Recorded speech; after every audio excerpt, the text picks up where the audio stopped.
Okay guys, so I made you sit through all of that molding process and then decided that this green stuff is just not going to hold up for these wings. It's just too much material, too costly, and the results aren't that crash hot. These molds are beautiful, like they look really great, the quality is really fantastic. Oyamuru is really cool for that sort of stuff.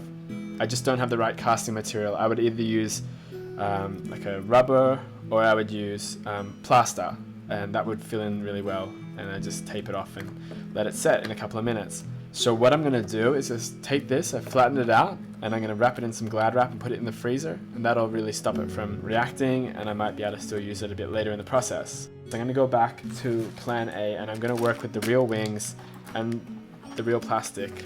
Let's just get these guys cleaned up, shall we? I think I'll just clip these off. There we go. File.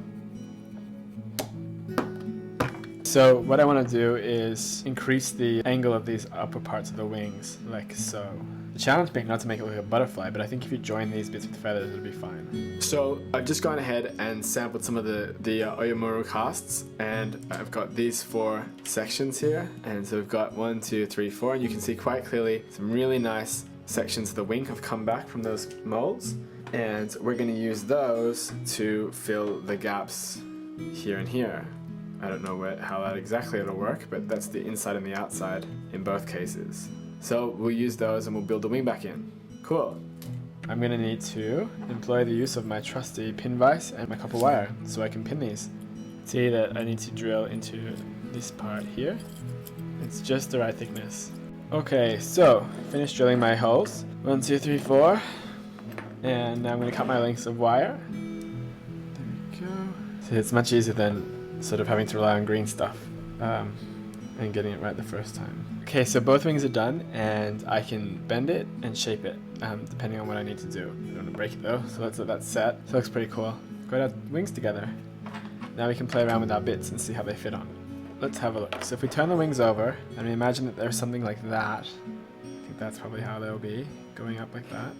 Sometimes I want to follow the curves, the wings. I can do it this way, because then it's following the line there, it's coming around in the curve, but it might be a bit obvious. That's also following the line pretty well. You can't really do it this way, but you could put this here, because the legs are all going out. It's hard to know where the corruption's coming from. Is it like at the base, where it begins, or is it further up as they sort of explode? Does it make it heavier or lighter? Can't really see from the sides. Hard to say. And then we just clip the pack off the sprue. There we go. And then the cloak would be somewhere like so. Just looking at the cape, guys, you can see that it still says Blood Angels on the back. And I need to change that to Blood Knights, so I'm just going to carefully scrape the angels off with my knife. That's about the relative height of everything. And as I explained in the video, the backpack is going to be exploding. Or disassembling, yes. So this is if they're on the back.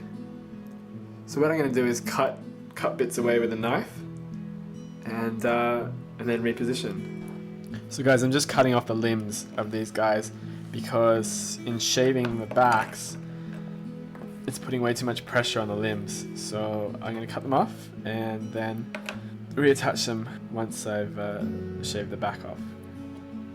I'm the guy who does things the hard way. Okay, let me just run this through here then. Okay, this is getting a bit stupid. It's getting a bit silly now. I have no idea why I'm using a saw or a scalpel when I've got my Dremel thingy. Time to stop being a baby. Melts it right away.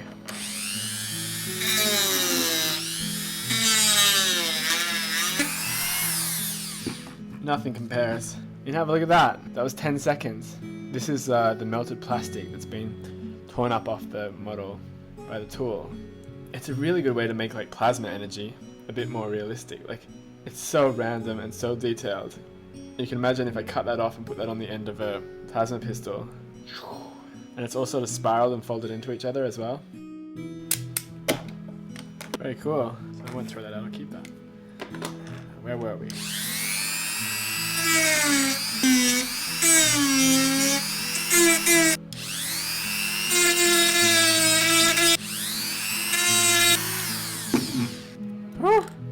Probably not going to get closer than that in about a minute and a half's worth of work. That's why you shouldn't be using my hacksaw or my scalpel, and that's why if you don't have a Dremel, you should get one, because that is pretty awesome. If you want to do ever like charred remains on a battlefield or something, like this looks like a hand.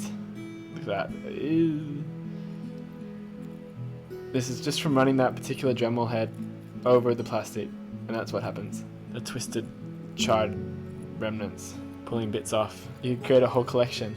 So imagine what you could do with all your leftover sprue. All that extra sprue can be turned into highly detailed zombie parts or chaos parts, or give it a few minutes and it hardens up, and there you go. I wonder what that paints up like. We'll have to create a collection and have a look. That fits pretty good.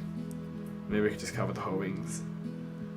But I need to sleep on it, so maybe we'll pick this up in a later video, and we'll come back to it and see what they look like all figured out. So thanks for your patience and for staying in the loop. I'll see you in the next video. Let's work on the body.